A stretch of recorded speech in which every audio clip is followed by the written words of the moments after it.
Welcome to episode 2 of Mezcal 101 with me, Manny. In this episode, we're going to cover what is mezcal. Okay. What is mezcal? When you buy mezcal, you're going to see different types of bottles. Here's one example. Here's another example. Here's a third example. But behind each bottle, you're also going to see a bunch of really useful, detailed information.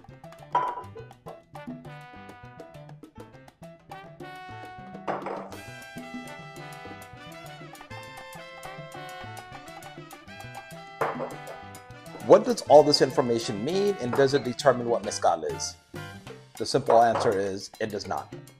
So when we talk about what is mezcal, it's important that we talk about the difference between pre-denomination and post-denomination. What is a denomination?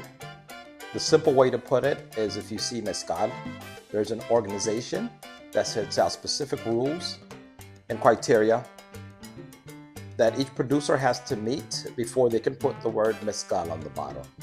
Okay. This is similar to what you see in wines. Let's say you buy a Bordeaux or Napa wine. You might not know this, but there's a process that each manufacturer has to go through before they can put Bordeaux or Napa on their bottles. Similar with Scotch and Japanese whiskey as well. Okay? So what does that tell us about what is mezcal? Well, the indigenous population initially cooked agave and fermented it. They did not distill it at the time. And that fermented agave was called pulque. Have you ever had pulque? If not, we'll show you a video down the road of a tour we did, how pulque is made, what it tastes like, etc.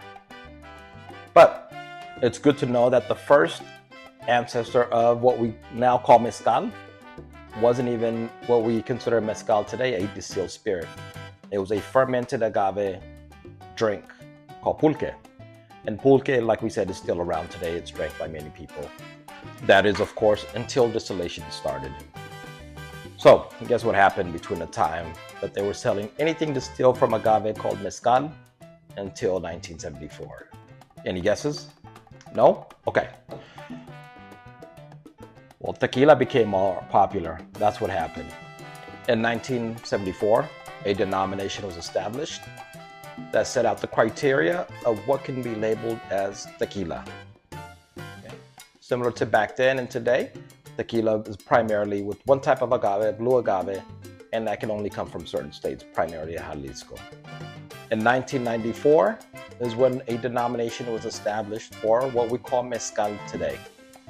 That leads us to the post-denomination era, which is where we are today. So in summary, pre-denomination, it was any alcohol made from mezcal, and post-denomination, it's an agave spirit that comes from one of the 9 states only. So what is mezcal? In today's terms, it basically means an agave spirit that comes from one of the 9 states. That's it. There are other denominations for agave-based spirits. We're still learning about those. Look out for those down the road. But now we're primarily focused on mezcal. And mezcal primarily from Oaxaca. Again, we've tried mezcal from Durango, Guerrero, a lot of the other regions, but our favorite and what we think is the best still seems to be from Oaxaca. Stay tuned. Cheers. Salud.